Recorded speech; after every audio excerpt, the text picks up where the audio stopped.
Kayo ang dahilan kung bakit di ako sumuko sa mga bagay na kung ba't ang luha ko'y tumulo. Ito ang mensahe ko upang aking ipahatid sa mga tropa, kaibigan, kapangkat at kapatid. Pasasalamat kong kay tagal ko nang gustong sabihin. Ang puso ko ang gumawa nitong aking awitin. Para sa inyong lahat, ito ang tanging paraan sa mga taong para sa akin ay palaging nandyan. Hambog.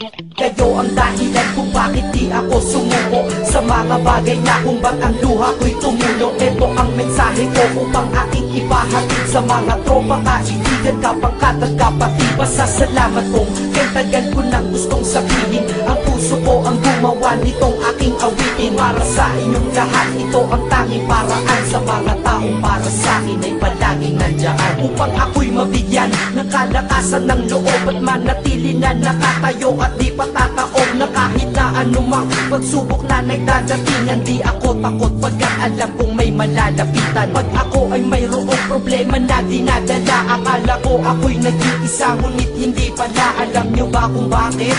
Kasi andyan sila, handa na iabot ang tulong nagmula sa kanila. Walang reklamo at walang hinihingi na kapalit. Kaya di lang kaibigan turing ko kundi sang malapit na kapatid. Sila'y kinikilala kong ikalawa na pamilya. Wag ko daw isiping mag-isa ka pa. Dahil sila'y aking sandalan, di ako pinabayaan. Damahin ko kalungkutan, di nila pinapayagan. Kung wala kayong lahat kaibigan ko, marahil wala na rin ako. Ngunit nandito pa ako dahil kayo ang dahilan kung bakit di ako sumuko sa mga bagay na kung ba't ang luha ko'y tumulo. Ito ang mensahe ko upang aking ipahatid sa mga tropa, kaibigan, kapangkat at kapatid. Pasasalamat kong kay tagal ko nang gustong sabihin. Ang puso ko ang gumawa nitong aking awitin. Para sa inyong lahat, ito ang tanging paraan sa mga taong para sa akin ay palaging nandyan. At di kayo nawawala at di ako tinalikuran. Yan ang dahilan kung bakit hindi ko kinalimutan ang aking pinagmulan. Pakikisama nangunguna. Pag nakita ka ng tropa sasabihin shot ka muna. Pag nabadrip sa pamilya lalabas ka lang ng bahay. Lakad lang ng konti, andyan sila at merong tagay na inyong pagsasaluhan at inyong pinapaikot. Simpleng tulong yan nilang unti-unting pinapalimot. Ang problema mong pasan-pasan sa mga pangyayari sa tahanan o sa pera o kahit pa sa babae. Kahit sa gulo o away, tila ba mga sundalo, di pwedeng maiwan ang isa manalo o matalo. Ganyan ang kaibigan ko, mas kilala bilang barkada. Kung ako'y mamamatay na bukas, ako'y handa na. At kung may ikalawang mundo o buhay para sa akin,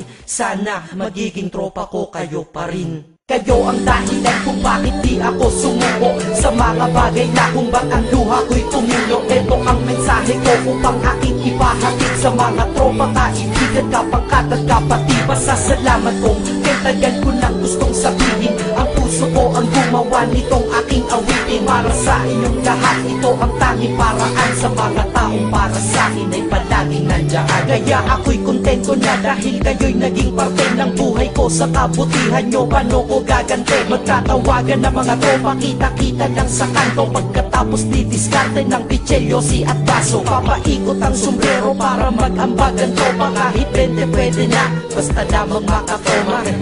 Ganito kami, at least magkakaramay. Kaya wag kang magtaka kung ba't masasaya ang tambay. Dahil tambay ay binubuo ng samahan na tunay. May kaibigang adik, mabait, iba ay merong sungay. Oo, iba-iba ang aming mga katauhan, pero iisa ang grupo pag sa trip at kagaguhan. Pag ika'y nalulungkot, kanino ka ba lumalapit? Pag nais mong bumitaw, kanino ka ba kumakapit? At kanino ka lumapit sa oras ng kagipitan? San pa ba?